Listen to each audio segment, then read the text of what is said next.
10 menit dengan ketinggian jelajah 36.000 kaki di atas permukaan laut. Sudah sekitar 2 tahun, aku bekerja sebagai pramugari di sebuah maskapai penerbangan swasta. Meskipun terlihat menyenangkan, tetapi banyak hal yang menurutku kurang menyenangkan. Mulai dari jadwal yang tidak menentu, beradaptasi dengan kerja terus berganti setiap harinya, menghadapi penumpang yang menyebalkan, dan masih banyak lagi. Walau terlihat banyak hal yang menyebalkan, tetapi aku mencintai pekerjaanku. Semua hal yang menurut orang lain menjengkelkan, aku anggap sebagai hal yang biasa saja. Namun, ada kejadian yang aku alami dan tak pernah aku lupakan hingga saat ini. Malam itu, aku terbang ke Makassar. Jadwal penerbangan pukul 00.40 WIB. Saat ini menunjukkan pukul 00.00. Aku sudah berada di pesawat. Segala persiapan sebelum penerbangan telah selesai, dan aku berdiri di tengah kabin, menunggu penumpang masuk ke dalam pesawat. Penumpang pun mulai masuk ke dalam satu persatu. Aku berdiam diri sambil menyapa penumpang satu persatu. Proses boarding tersebut berjalan lancar hingga saat aku melihat ke kabin, bagian belakang ada kejanggalan. Di antara penumpang yang tengah merapikan bagasinya, seorang pria dengan wajah pucat berdiri di tengah kabin sambil menatapku tajam. Dia diam saja, berdiri hanya menatapku. Aku berusaha untuk menepis pikiran aneh-aneh dari otakku dan berusaha untuk percaya bahwa pria tersebut salah satu penumpang yang sedang butuh bantuan. Aku menghampirinya. Di antara penumpang yang tengah berjalan dan membereskan bagasi, aku berusaha menuju ke arahnya. Setelah aku perhatikan kembali, pria tersebut tidak ada. Aku berusaha mencari wajahnya di antara penumpang lain yang tengah duduk, tapi aku tak melihatnya. Apakah hanya imajinasiku saja? Bunyi tombol panggilan penumpang membangunkanku dari lamunan. Kulihat rekan kerjaku menatapku, memberiku sinyal untuk berhenti berdiri di tengah kabin dan kembali bekerja. Aku kembali melanjutkan pekerjaanku. Namun, pikiran soal pria tersebut tak juga lenyap. Pesawat mulai berjalan dengan kecepatan tinggi, bersiap untuk lepas landas, dan aku telah duduk di kursiku di bagian paling belakang pesawat. Aku merasakan sedikit kejanggalan lagi.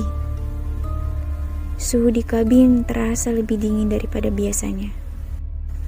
Saat lampu kabin akan dimatikan, aku pun melihat ke arah kaca di atas oven untuk mengamati kondisi penumpang di kabin. Aku melihat seorang berdiri di tengah kabin. Seseorang pria, aku tak bisa melihat wajahnya. Namun, aku bisa melihat dia memakai sebuah mantel hitam sama seperti pria pucat tadi. Aku sontak menoleh ke arah kabin, tapi aku tak mendapati siapapun berdiri di sana. Kabin terlihat kosong. Tak ada yang berdiri di tengah-tengah kabin. Apakah pria itu lagi? Setelah tanda mengenakan sabuk pengaman dipadamkan, aku langsung berdiri. Pelan-pelan aku berjalan di kabin, mengamati satu persatu penumpang, berharap menemukan pria bermantel hitam tersebut. Berharap bahwa apa yang aku lihat nyata, bahwa aku tak hanya berimajinasi. Namun, aku tak menemukannya.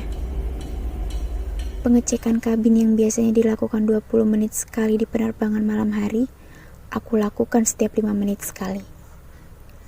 Aku lakukan dengan pelan-pelan. Aku amati satu persatu penumpangku, berharap aku menemukan pria tadi. Tapi aku tak kunjung menemukannya. Ia hilang begitu saja. Ia lenyap. Pesawat pun menyentuh daratan. Aku kembali melihat ke arah cermin cembung di atas oven untuk memastikan kondisi kabinku. Tak kusangka, aku kembali melihat sosoknya, kembali berdiri di tengah-tengah kabin, mematung dan melihat ke arahku. Seolah-olah ia tahu aku tengah memperhatikannya dari cermin tersebut. Lama aku terpaku memandang sosoknya di cermin itu, bertanya-tanya kepada diriku sendiri, apakah aku harus melihatnya ke arah kabin? Apakah dia akan ada di sana? Jantungku berdetak kencang tak karuan.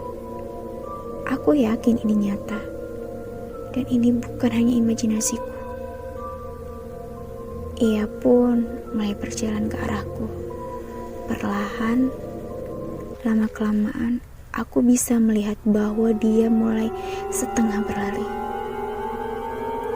Jantungku berdetak makin kencang, tapi tak berani untuk melihat ke arah kabin.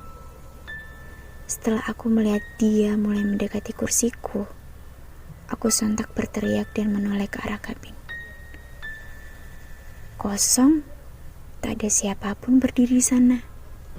Yang kudapati hanya tatapan penumpang yang duduk di baris-baris kursi paling belakang, yang mungkin kaget mendengar suara teriakanku. "Sri, kenapa?" tanya rekan kerjaku dari kursi di seberangku. Aku masih mematung melihat ke arah kabin. "Enggak, Mbak, hanya perasaanku saja," jawabku. Aku kembali menoleh ke arah cermin cembung dan tak melihat sesosok itu. Aku pun menghembuskan napasku dan mengalihkan pandanganku ke arah pintu di sebelahku. Namun, jantungku tiba-tiba berhenti oleh pemandangan yang tak kuduga-duga. Kini, pria bermantel hitam itu tengah duduk di sampingku. Ia duduk sambil menatapku tajam dengan mata merahnya. Dia pun tersenyum memamerkan gigi-gigi taringnya dan mendekatkan bibirnya ke telingaku. Aku tak bisa bergerak saat kemudian dia berbisik,